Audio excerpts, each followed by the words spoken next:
This is bad news for Canucks prospect Jett Woo on this could be his last season in the Canucks organization.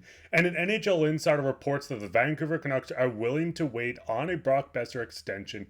And I'm going to break down how this will impact the cap. We'll get into this later on this episode. Before I start, I just want to give a shout out to everyone that is subscribed. To the 76.3% of you guys that aren't subscribed, it's completely free. We'll be here daily giving you updates on everything to do with the Canucks, from prospect updates, game recaps, trades, rumors, anything you can think of. So if you love the Canucks and you want to be kept up to date on everything to do with them, make sure to go down and hit that subscribe button. We'll be here all offseason in the next season giving you updates from the team. But with that, let's hop straight into the first topic today, which is Jett Woo's last chance. So obviously, Jett Woo was signed on a one-year, two-way contract of $775,000 by the Canucks on June 30th, 2024. Jett Woo is a name that's been around this Canucks organization for quite some time, and he has yet to crack the lineup. Now, when you do look at Jett Woo, former second round pick, 37th overall in the 2018 draft, you can see he played all his seasons so far with the Utah Comets down to the Abbotsford Canucks for the past 3 seasons. Injuries have been the problem with Jett Woo. Jett Woo is only 23 years old. He will be 24 going into training camp. So having a guy at the age of 24 still not getting his legs into an NHL game is a bit worrisome. The big thing with Jett Woo, we've seen him go down with a leg injury that held him out, but last year was his most productive season in the NHL, in the AHL, with the Canucks organization, I'd say. When you're looking at Jett Woo, in 62 games, he had 7 goals, 24 assists for 31 points. This was a career high in points. He matched his total in goals from the season prior to that as well. Jett Woo is developing. He's a guy that can shut down other forwards. He's a good hitter, but the problem with Jett Woo is staying consistently healthy and staying consistent on his defensive game.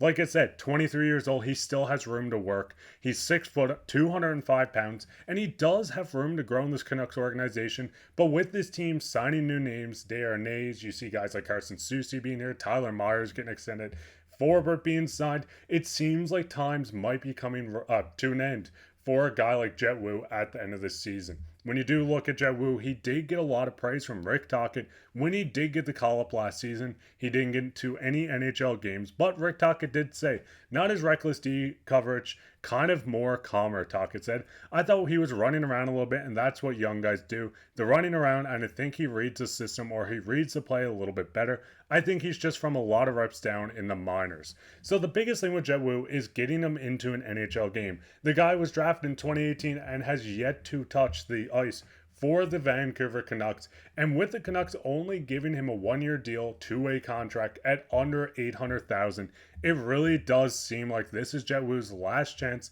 to make an impact and to crack this Canucks roster. We might see him get called up if more injuries happens, but there are so many names ahead of him in the lineup. You have guys like Friedman that will end up getting into games before him. Noah Juulsen's another name that could come in as a 7th or 8th defenseman. So times are getting tough for a guy like Jett Woo. What's your guys' thoughts on Jett Woo? Would you like to see him make the lineup? Do you think he could just be a trade piece the Canucks could put in on another trade if a team wants to take a flyer on him?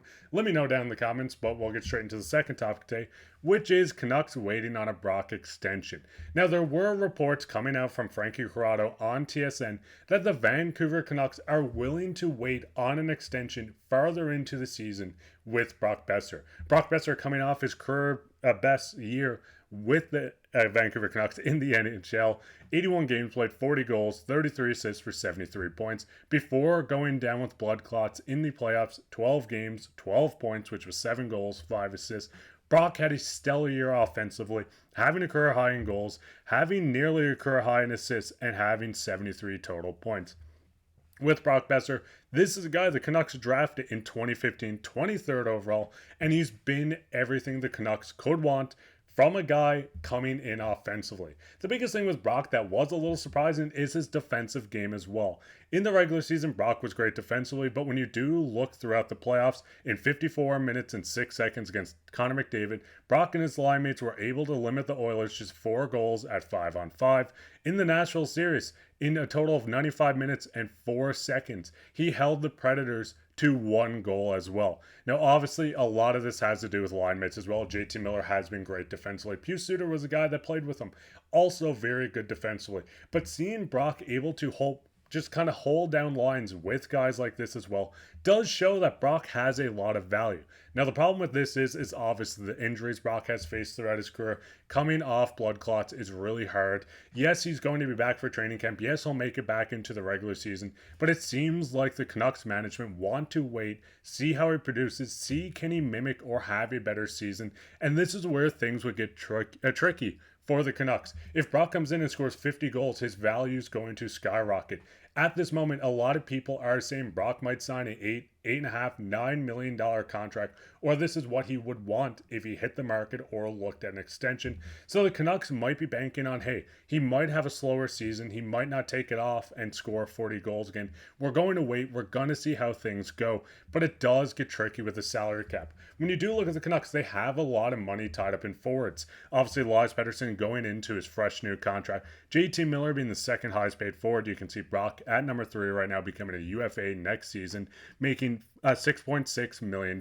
So if this jumps an extra $2 million, yes, you can look at a guy like Suter and say, hey, we're going to let him walk. Let's give Brock that extra money. But this is where things get a little more complicating as well. Obviously, a guy like Tucker Pullman will be on LTIR, or he might be traded on. Derek Forbort, Noah Juleson, these guys are a bit extendable. I'd love to see Noah Juleson back, and depending on how Forbort plays, I'd love to see him back as well.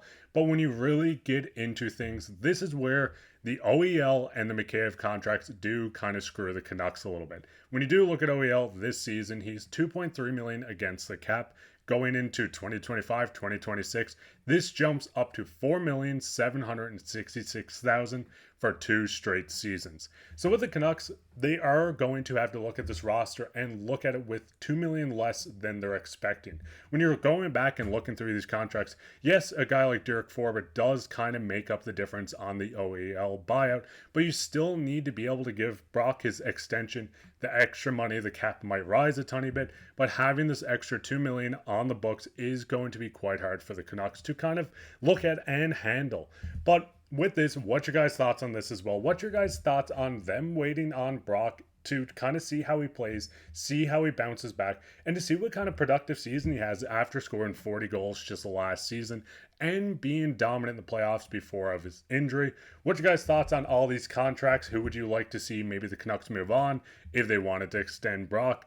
What's your guys' thoughts on all this? Let me know down in the comments. But speaking on comments, we'll get into everyone's favorite topic, which is comment of the day. And the comment today comes from Tim. He says, I don't care if we win division. I just want to watch them smash teams all season. This team is built for pain. LOL. I think this team's going to be awesome. I think this team's going to do a lot better than a lot of people are expecting. This is a Canucks team that got a lot more physical, a lot more fast. I mean, just looking through the depth charts on what the Canucks brought in, a guy like Danton is going to be a fast winger that can kill penalties. You brought Dakota Joshua back. You got a guy like Jake DeBrusk coming in. You look at the defense, and the defense got even bigger, adding 6'7" Darren Hayes to the back end. Derek Forbort being 6'3" or 6'4". Adding this physicality is going to be awesome to watch, and it's quite exciting to kind of look at this new look Canucks going into next season. But before we end this video, I just want to give a shout out from where everyone's watching.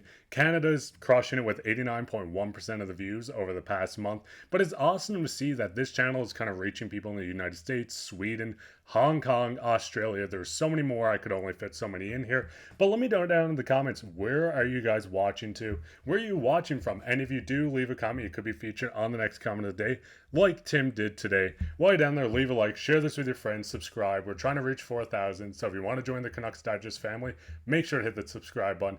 But I'm sick as anything, and I gotta go to the bed, so I've been your host, Mark Pye, and take care.